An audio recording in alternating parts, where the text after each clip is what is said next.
मंदिर मस्जिद गुरुद्वारों में जाने के लिए नहीं आए थे। अगर ये मंदिर मस्जिद गुरुद्वारे जाना ही सत्य होता तो अल्लाह वाहिगुरु गॉड खुदा राम तुम्हारे पैदा होने से पहले मंदिर मस्जिद गुरुद्वारे बना के रख देता यहाँ पे, ताकि तुम पैदा होते जाओ और मंदिर मस्जिद जाते जाओ। लेकिन दुख के साथ कहना पड़ता है कि मंदिर मस्जिद गुरुद्वारे ये सब इंसान के बाद बने हैं। धर्म इंसान से पहले है कि बाद में है? धर्म इंसान से पहले का है कि बाद में का है? पहले का है। सनातन धर्म की कोई मियाद नहीं है, कोई नाप नहीं सकता। धर्म पहले है, इंसान बाद में बना है। तो ये मंदिर मस्जिद बाद में क्यों बने हैं? पहले बनने चाहिए थे। अगर मंदिर में जाना ही धर्म है, धार्मिक कहलाते, तो मंदिर तुम्हारे पैदा होने से पहले बनने होने चाहिए थे। यहाँ पे इंसान बाद में बनता, पहले धर्म की स्थापना होती। लेकिन ऐसा नहीं हुआ। इंसानों ने मंदिर बनाए हैं, ईंटों से, पत्थरों से, सीमेंट से, सरिये से बनाए हैं, लोगों से चंदा इकट्ठा कर करके बनाए हैं। जिस भगवान ने सारी दुनिया बना दी, जिस भगवान ने पांचों तत्व बना दिए, वो अपना घर नहीं बना पाया। इंसान की जरूरत पड़ रही है, वो भी चंदा मांग मांग के बना रहा है। चंदा मांग के किसका घर बनाया जाता है पता है? गांव में चंदा अगर कोई मांग रहा है, भैया घर बनाना है, घर बनाना है, किसका घर बनाएंगे? अमीर आदमी का या भिखारी का? गरीब आदमी का घर बनाया जाता है चंदा मांग के। भगवान को चंदे की जरूरत नहीं है। भगवान सारी सृष्टि का मालिक है, वो क्यों चंदा लेके अपना मंदिर बनवाएगा? ये इंसानी दिमाग की उपज है। भगवान का कोई मंदिर घर नहीं रहता। भगवान का अगर मंदिर घर होता, सोमनाथ 17 बार लूट लिया गया, भगवान क्यों नहीं अपने घर की रक्षा कर पाया?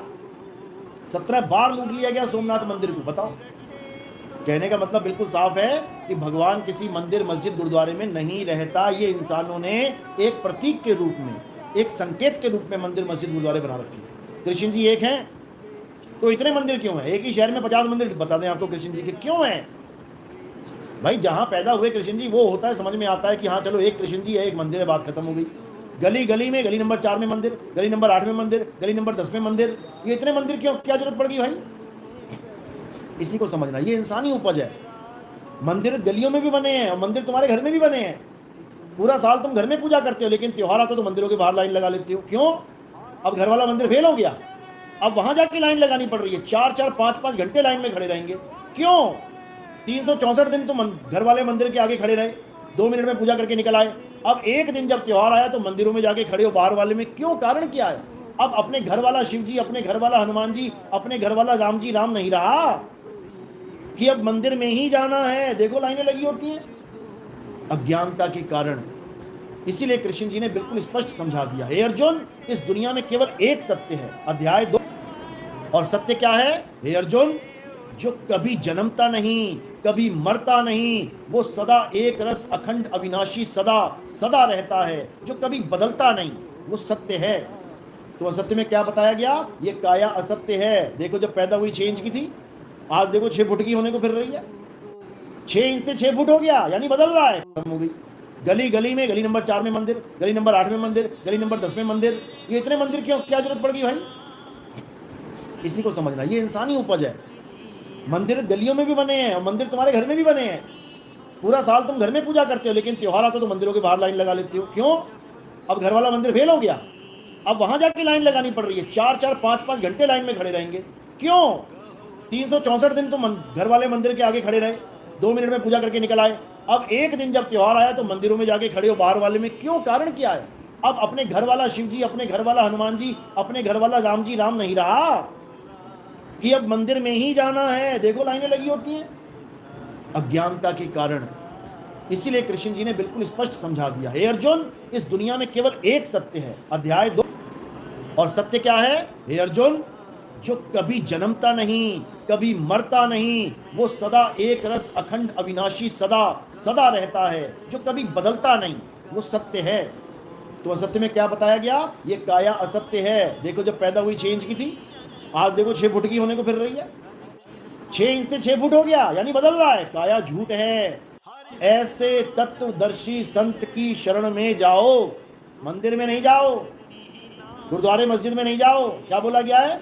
तुम ऐसे तत्वदर्शी, ये लिखा है वहां पे, अध्याय 4 34वां श्लोक पढ़ना जाके घर में।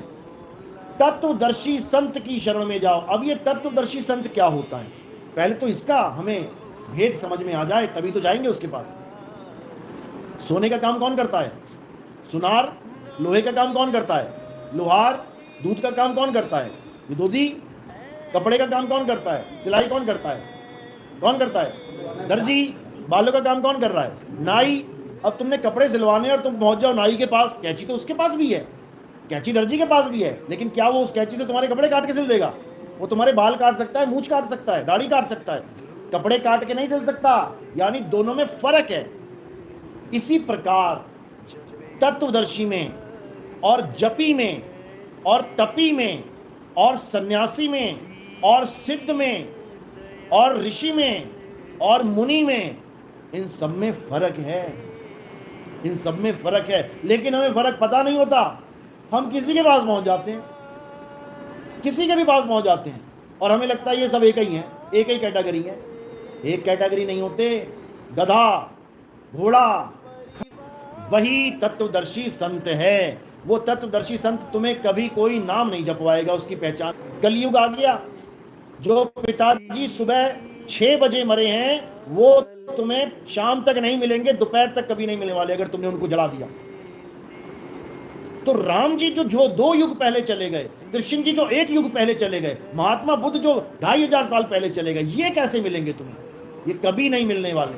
और जो ये आस में बैठा हुआ है कि मुझे राम जी मिल जाएंगे, मुझे कृष्ण जी मिल जाएंगे, वो अपना जीवन बर्बाद कर रहे हैं। समझ लो, अगर राम जी वापस मिलने वाले होते तो कभी कृष्ण जी का रूप धारण ही ना करते। वो तो राम जी थे, हमेशा सबको राम के रूप में मिलते रहते, तो कृष्ण जी का रूप बनाने की क्या जरूरत पड़ गई उनको? तो जब उनको कृष्ण जी का रूप बनाने की जरूरत पड़ गई, तो अगर कृष्ण जी को दोबारा आना है तो उनको भी कोई और रूप बनाने की जरूरत पड़ेगी। वो महात्मा बुद्ध के रूप में आए। 9वां अवतार क्या है? महात्मा बुद्ध। अब महात्मा बुद्ध को दोबारा आना पड़ा। कृष्ण अवतार 9वां रूप कौन सा था? महात्मा बुद्ध अवतार। 10वां रूप कौन सा है? कल्कि अवतार। अगर तुम मिलना चाहते हो कृष्ण जी से, अगर तुम अब राम जी से मिलना चाहते हो, अगर तुम बुद्ध जी से मिलना चाहते हो, अगर तुम वामन अवतार से मिलना चाहते हो, अगर तुम परशुराम जी से मिलना चाहते हो, तुम अगर नरसिंह भगवान से मिलना चाहते हो, तो तुम्हें अब किसका इंतजार करना चाहिए? कल्कि अवतार का। वो मिल सकते हैं, क्योंकि जो आने वाले हैं वो तो आ सकते हैं आपके पास, जो चले गए वो ना आते लौट के। गंगा में अस्थियां बहाने के बाद आती है वापस क्या? तो जब गंगा की अस्थियां वापस नहीं आ रही हैं, समय के अधीन है, तो ये अवतार वापस कैसे आ जाएंगे भाई? तो इस भ्रम से बाहर निकल जाना है कि कोई भी अवतार वापस आने वाला है। वो खेल खत्म। एक अमिताभ बच्चन है, 10 फिल्में हैं, इतना समझ लो। जो एक फिल्म रिलीज हो गई वो दोबारा नहीं आएगी, खत्म हो गई। अब अगली फिल्म चलेगी, अगली फिल्म खत्म, उससे अगली चलेगी, वो खत्म, उससे 10 फिल्में पूरी करनी है अमिताभ बच्चन ने। तो सबसे लेटेस्ट कौन सी होगी? 10वीं मूवी। अगर तुम पुरानी फिल्में देखते रहोगे रोज रोज रोज, अमिताभ बच्चन क्या कहेगा? अरे भैया नई आने वाली है, वो देख, उसको सुपर हिट करना है, ये पुरानी फिल्में मत देख मेरी।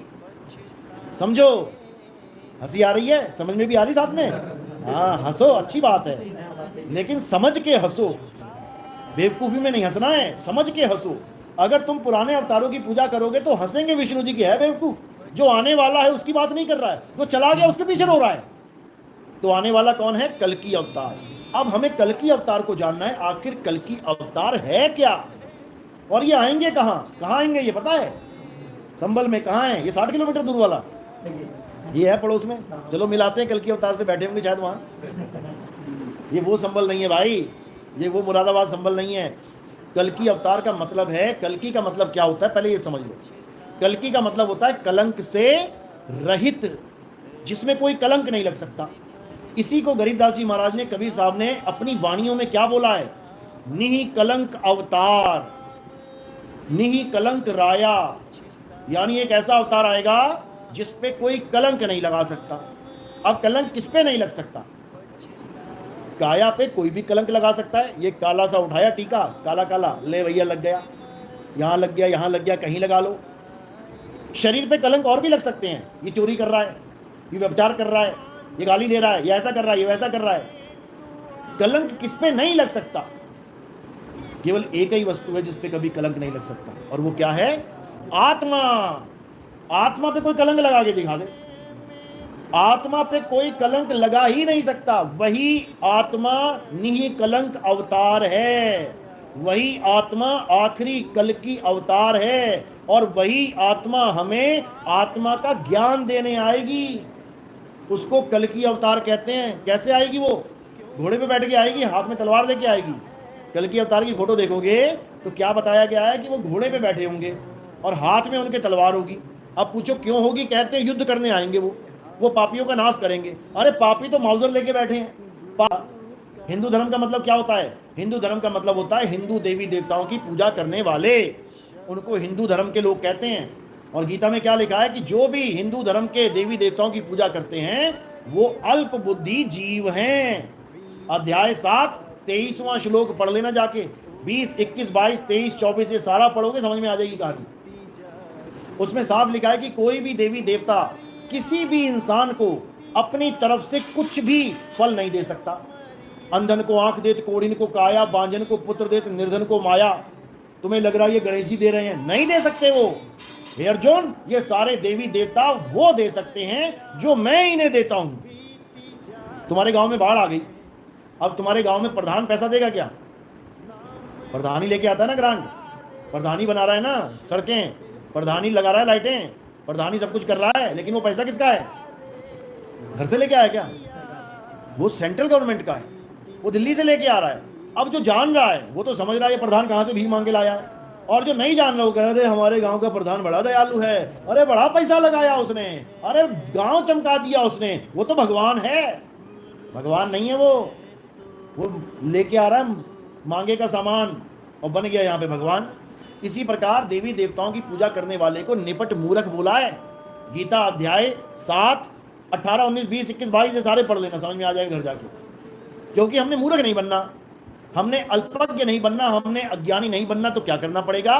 तो हमें आत्मा के ज्ञान को समझना पड़ेगा। हे अर्जुन, अध्याय 3, 17वां श्लोक। हे अर्जुन, जो अपनी आत्मा में रमण करते हैं, जो अपनी आत्मा में तृप्त हैं, जो अपनी आत्मा में संतुष्ट हैं, उनको कोई, उनके ऊपर कोई भी धार्मिक कर्म कर्तव्य लागू नहीं होता।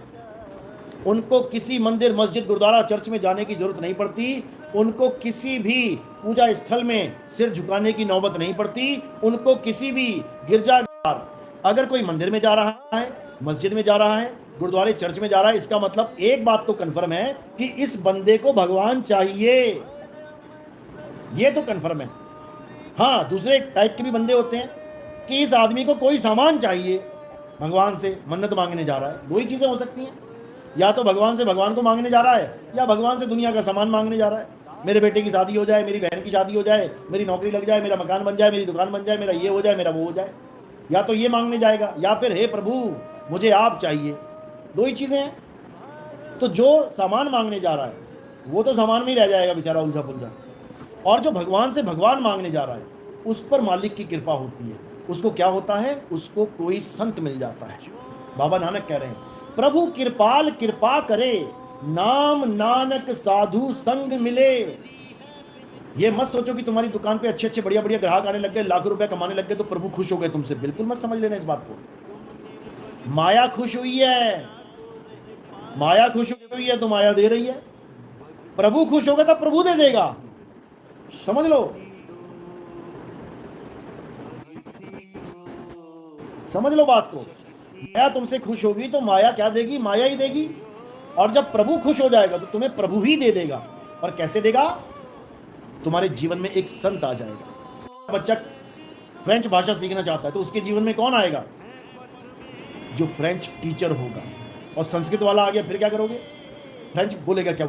वो संस्कृत सिखा देगा। तुम्हारे बच्चे को डांस सीखना है तो उसके जीवन में कौन आएगा? डांसर टीचर आएगा। और पता लगा बांसुरी बजाने वाला आ गया टीचर, वो डांस सिखा देगा क्या? बांसुरी बजाएगा बेचारा बैठ के। इसी प्रकार तुम्हारे जीवन में अगर प्रभु चाहिए तो तुम्हें कौन मिलेगा? प्रभु से मिला हुआ इंसान मिलेगा। जो प्रभु से मिला हुआ है वही तो प्रभु से मिलाएगा। जो खुद ना मिला वो तुम्हें क्या मिलाएगा? तुम मोदी से मिलने जा रहे हो, तुम ऐसा आदमी पकड़ोगे जो मोदी से मिलता है। जो खुद ही कभी ना मिल पाया तुम उसको कभी कहो कि भैया मुझे मोदी से मिलना है, मिलवा दे। अरे भाई मैं तो खुद लाइन में खड़ा हूँ। हमें किसी डॉक्टर से मिलना है तो हम उससे मिलते हैं जो दरवाजे पे खड़ा हुआ है, उसको कहते हैं भैया मिलवा देना यार डॉक्टर से, जल्दी मिलवा दे यार, जल्दी जाना है। वो मिलवा सकता है जल्दी क्योंकि वो मिला ही हुआ है।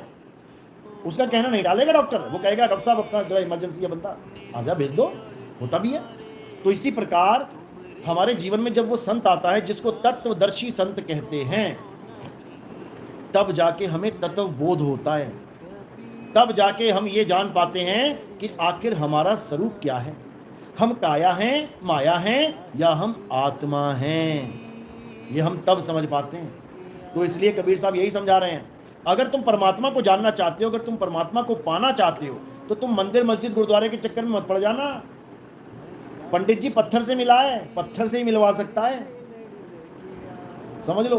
पाठी गुरु ग्रंथ साहब से मिला हुआ है, वो उन्हीं से मिलवा सकता है, पढ़वा देगा तुम्हें। जाओ बेटा तुम भी पढ़ लो, मैं भी पढ़ता हूं, तुम भी पढ़ ले। मौलवी नमाज से मिलवा सकता है, मैं भी नमाज पढ़ता हूं, तू भी पढ़ ले। ईसाई प्रेयर से मिलवा सकता है, मैं भी प्रेयर करता हूं, तू भी कर ले। ये भगवान से नहीं मिला सकते, क्योंकि इनको पता ही नहीं भगवान है जो तुझे पल पल बचा रही है। तुम्हारे सर पे किसी ने लाठी मारी, तुम किसी भी भगवान को मानते हो, उसका नाम जपने लग जाना। कई लोग कहते हैं राधा राधा नाम जपने से बड़े से बड़ा विघन टल जाता है। हाँ, लठ आ रहा है मेरे सिर पे, अब मैं जप लूंगा राधा राधा राधा राधा राधा। क्या होगा फिर? क्या होगा? सिर पे लठ पड़ेगा, फूट जाएगी खोपड़ी। मैं मुसलमान हूं, मैं राधा राधा नहीं करूंगा, मैं करूंगा अल्लाह अल्लाह अल्लाह अल्लाह, तो क्या होगा? फूट जाएगी खोपड़ी। मैं सिख हूं, मैं करूंगा वाहिगुरु वाहिगुरु वाहिगुरु वाहिगुरु, तो क्या होगा? फूट जाएगी खोपड़ी। मैं ईसाई हूं, मैं करूंगा गॉड गॉड गॉड गॉड, फूट जाएगी खोपड़ी। मैं यहूदी हूं, मैं कहूंगा यहोवा यहोवा यहोवा, फूट जाएगी खोपड़ी। लेकिन अब देखो, अब लठ आ रहा है सामने। जैसे तुम्हारे कोई लठ मारेगा, तुम्हारा रिएक्शन क्या होता है उस वक्त? जैसे तुम्हारे कोई लठ मारे तो तुम क्या करते हो उस वक्त? उसी वक्त हाथ आगे कर लेते हो। कोई तुम्हारे झापड़ मारे, बच्चे के मारना, कभी मारू तेरे, एकदम हाथ आगे कर लेगा। अब ये हाथ यहां तक कैसे आया? ये आया कैसे यहां तक हाथ? ये कौन लेके आया इस हाथ को यहां तक?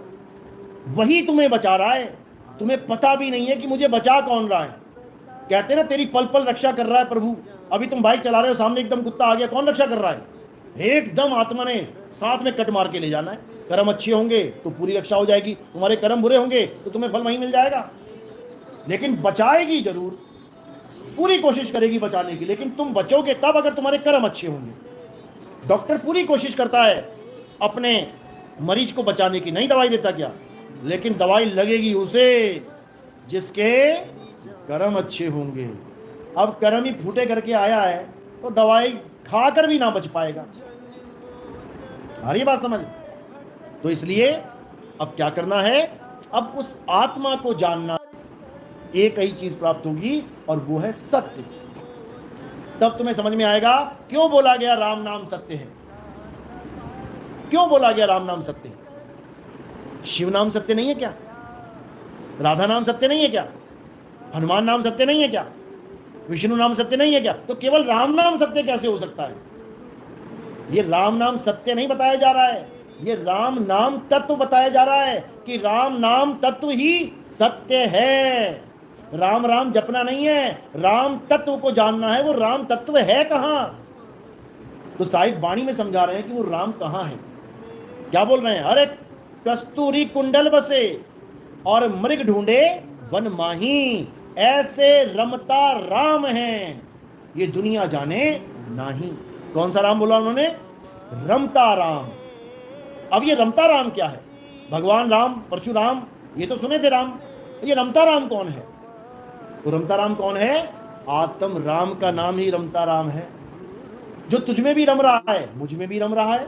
मुझ में राम, तुझ में राम, सब में राम समाया, और सबसे कर लो प्रेम जगत में कोई नहीं पराया।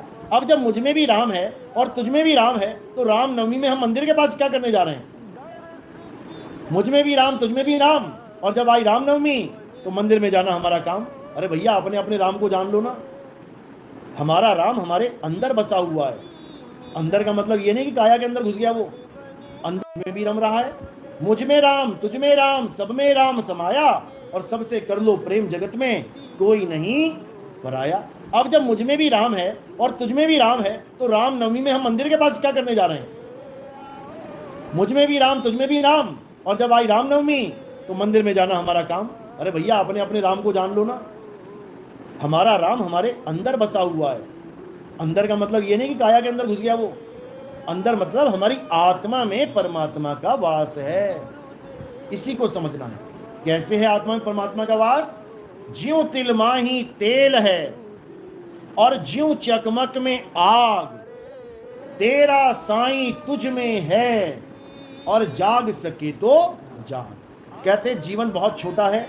हमें लग रहा है कि 50 साल, 60 साल, 100 साल जीना है। जो 60-70 साल के हैं ना, उनको पूछो क्या तुम्हें पता लगा 70 साल कहाँ गए? अरे ना भैया, पता ही ना लगे कहाँ चले गए। क्या तुम मरना चाहते हो? अरे अभी नहीं, अभी तो पैदा हुआ था मैं कल, अभी नहीं मरना चाहता, भगवान मुझे और 50 साल दे दे। वो 50 साल भी ऐसे ही चला जाएंगे 50 सेकंड की तरह, फिर वही अवस्था में खड़े मिलोगे, नहीं मैं मरना नहीं चाहता। ये डर कभी खत्म होने वाला नहीं है। ये डर कब खत्म होगा? जब तुम कल की अवतार की शरण में आ जाओगे, ये डर तब खत्म होगा। तो कल की अवतार की शरण में आने का मतलब ये नहीं है कि तुम्हें राम जी की पूजा करवाएगा, वो कृष्ण जी की पूजा करवाएगा तुमसे, वो तुमसे किसी और भगवान की पूजा करवाएगा। कल की अवतार का मतलब है जो तुम्हें तुम्हारी आत्मा का ज्ञान प्राप्त करवाएगा और तुम अपनी आत्मा में रमण करोगे। और जैसे ही तुम आत्मा में रमण करोगे, तुम्हें यह बोध हो जाएगा कि तुम शरीर नहीं आत्मा हो। और जैसे ही तुम्हें यह पता लग गया कि तुम ही आत्मा हो, आत्मा की मौत नहीं हो सकती। तो कल की अवतार तुम्हें अमर करने के लिए आएंगे, तुमसे पूजा पाठ करवा के मरने के लिए नहीं आएंगे, मर जाओ पूजा कर करके। तुम्हें अमर करने के लिए आएंगे, अमर कर देंगे तुम्हें वो, यानी तुम्हें आत्मा बना देंगे। उसके बाद तुम शरीर नहीं बनोगे कभी भी, फिर तुम आत्मा ही हो जाओगे। तो इसी को समझना है। जिसने ये ज्ञान समझ लिया, समझ लो कि उसका जन्म मरण का खेल खत्म, उसका जन्म सफल हो जाएगा। क्योंकि पहले अवतार से लेके 9वें तक की तो पूजा खूब कर ली, लेकिन पिक्चर कब खत्म होगी? ये जब हम 10वें तक पहुंचेंगे। सांप सीढ़ी खेली है ना, तुम 99 तक भी पहुंच जाओ, पार हो गए क्या? नहीं हो सकते जब तक तुम 100 पे नहीं आ गए। भले एक कदम दूर हो, लेकिन पार नहीं हो सकते।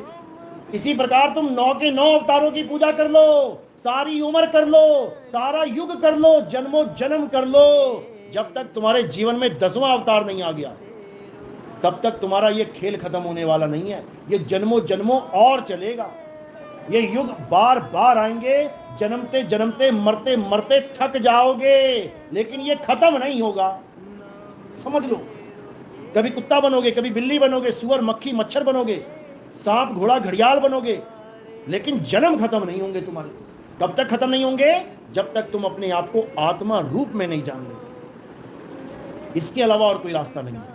इसके अलावा अगर कोई रास्ता खोजोगे तो समझ लो जन्म बर्बाद हो जाएगा। इसीलिए कबीर साहब ने बिल्कुल तो कुछ नहीं मिलेगा। और ये जो गारंटियां लेके बैठे हैं, राधा राधा जप लो, मैं गारंटी देता हूं तुम्हारी मुक्ति होगी। अरे उसकी मुक्ति की गारंटी वो नहीं ले सकता, तुम्हारी मुक्ति की क्या लेगा वो? याद रखो इस बात को। कोई भी नाम है वो मुक्ति नहीं दे सकता। नाम इंसानों के द्वारा बनाए गए हैं, इंसानों ने नाम बनाए हैं, हिंदी के, पंजाबी के, उर्दू के, फारसी के, जर्मन, फ्रेंच, इटली, कितनी भाषाएं इंसान ने बनाई हैं। भाषाएं अपनी भाषाएं बना के अपने अपने नाम जपने में लग गया। इससे मुक्ति नहीं होगी। तो कबीर साहब समझा रहे हैं एक ही लाइन में, 52 अक्षर जीव आधारा, आदि अक्षर जीव व्यासे न्यारा। 2 ही लाइनों में खेल खत्म कर दिया कि 52 अक्षर जीव आधारा। अगर तुम उन नामों को जपते हो जो जीव के द्वारा जपे जा रहे हैं, कल्याण होने वाला नहीं है। चाहे तुम राम नाम कह लो, अल्लाह वाहिगुरु गॉड कह लो, कुछ भी कह लो, वो जीव के आधार पे जपे जाएंगे, उससे कल्याण नहीं होगा। 52 अक्षर जीव आधारा, आदि अक्षर जीव्या से न्यारा। वो आदि अक्षर क्या है? वो आत्म स्वरूप है। नाम जपना है, राम अल्लाह वाहिगुरु का नाम जपना है। आत्म ज्ञान का मतलब होता है खुद को जानना है। आत्म कथा का मतलब होता है खुद की कथा लिखना। आत्म स्वरूप का मतलब होता है खुद का स्वरूप। आत्म रक्षा का मतलब होता है खुद की रक्षा। आत्म हत्या का मतलब होता है खुद की हत्या। आत्म निर्भर का मतलब होता है खुद पे निर्भर। इसी प्रकार आत्म ज्ञान का मतलब होता है खुद का ज्ञान, किसी और का नाम नहीं जपना है। तो जब ये बात समझ में आ जाती है तो जीव का कल्याण हो जाता है। खुद का ज्ञान हो जाने को तत्वबोध कहते हैं, और किसी भगवान के दर्शन करने को भगवत प्राप्ति कहते हैं। इनमें जमीन आसमान का अंतर है। एक कौड़ी कानी है और एक हीरा नूरानी है। समझ लेना, कौड़ी कानी क्या है? ये भगवानों के दर्शन करना, कि मुझे राम जी मिल गए, मुझे शंकर जी मिल गए, प्रकट हो गए, मुझे विष्णु जी प्रकट हो गए मेरे सामने, ये कौड़ी कहानी है। रावण के आगे शंकर जी प्रकट हुए कि नहीं हुए? तो क्या वो भगवान बन गया या वो बहुत बड़ा संत बन गया? आज तक जलाया जा रहा है, आज तक उसको आग लगाई जा रही है। भगवान शंकर को उसने प्रकट कर लिया, तुम ना कर पाए, तुम भगत बने हुए हो, और जिसने कर लिया वो राक्षस बना हुआ है। पहले तो यही बता दो। ब्रह्मा को प्रकट कर लिया, राक्षसों ने वरदान मांग लिए बड़े बड़े, तुम ना कर पाए आज तक। तुम भगत बने हुए और जिसने ब्रह्मा को प्रकट करके वरदान ले लिए उसको तुम राक्षस बना के बैठे हो। यानी जो भगवानों को प्रकट कर रहा है वो राक्षस से कभी संत ना बन पाया। तो भगवत प्राप्ति का फायदा क्या हुआ? जो राक्षस को संत ना बना पाई, जो राक्षस को देव तक ना बना पाए, उस भगवान का करेंगे क्या? इसको भगवत प्राप्ति कहते हैं। मुझे शंकर जी दिखाई देते हैं खड़े हुए तो क्या हो गया? कुछ भी नहीं हुआ। मुझे राम जी दिखते हैं खड़े हुए, मुझे राधा रानी दर्शन देती है, कुछ नहीं हुआ, भगवत प्राप्ति है। जिसकी आस लगा के बैठे उसके रूप में मन आ जाता है, दर्शन देके चला जाता है, माया आती है दर्शन देके चली जाती है। भगवत प्राप्ति कौड़ी कहानी है और आत्म ज्ञान हीरा नूरानी है। ये तत्व ज्ञान है। जब तत्व ज्ञान हो जाता है तो तुम जीव नहीं रह जाते, तो तुम क्या हो जाते हो? तुम पीव हो जाते हो। याद रखो इस बात को। तत्व ज्ञान ही वो ज्ञान है जो तुम्हारी अवस्था बदल देता है, और भगवत ज्ञान वो ज्ञान है जो तुम्हारी अवस्था नहीं बदल पाता, वो राक्षस को देव नहीं बना पाता। भगवान शंकर 1000 बार प्रकट हो जाएंगे लेकिन रावण को कभी संत ना बना पाएंगे। तो फिर क्या करेंगे उस शंकर जी का भैया हम? तो कह रहे हैं कोटि तो ब्रह्मा भय और कोटि भय ईश, साहिब तेरी बंदगी से जीव होए जगदीश। कहते जब साहिब की बंदगी मिल गई तुम्हें, ज्ञानी तत्वज्ञानी तत्वदर्शी संत का ज्ञान मिल गया तुम्हें, तत्व बोध हो गया तुम्हें, तब तुम वो नहीं रहोगे जो तुम हो। कहते हैं कागा से हंसा किया और करत न लागी वार। फिर कागा नहीं रह जाएगा कोई। राक्षस देव तो बहुत दूर की बात है, तुम नहीं रह जाओगे, तुम शरीर नहीं रह जाओगे, तुम क्या हो जाओगे? आत्मा ही हो जाओगे। ये तत्व ज्ञान है, तत्व ज्ञान। ये भगवत प्राप्ति अज्ञान नहीं है, समझ लो। तो कबीर साहब और कृष्ण जी एक ही बात समझा रहे हैं कि तत्वदर्शी संत की शरण में जाओ। तत्वदर्शी संत ही तुम्हें तुम्हारे नकली तत्व से छुटकारा और असली तत्व से तुम्हारा भेद उसको समझा के एकत्व करेगा, उससे मिलाएगा तुम्हें, तब तुम्हारा कल्याण होगा। चलो बात समझ में आ रही है मेरी? किस किस के समझ में आ रही है? हाथ खड़ा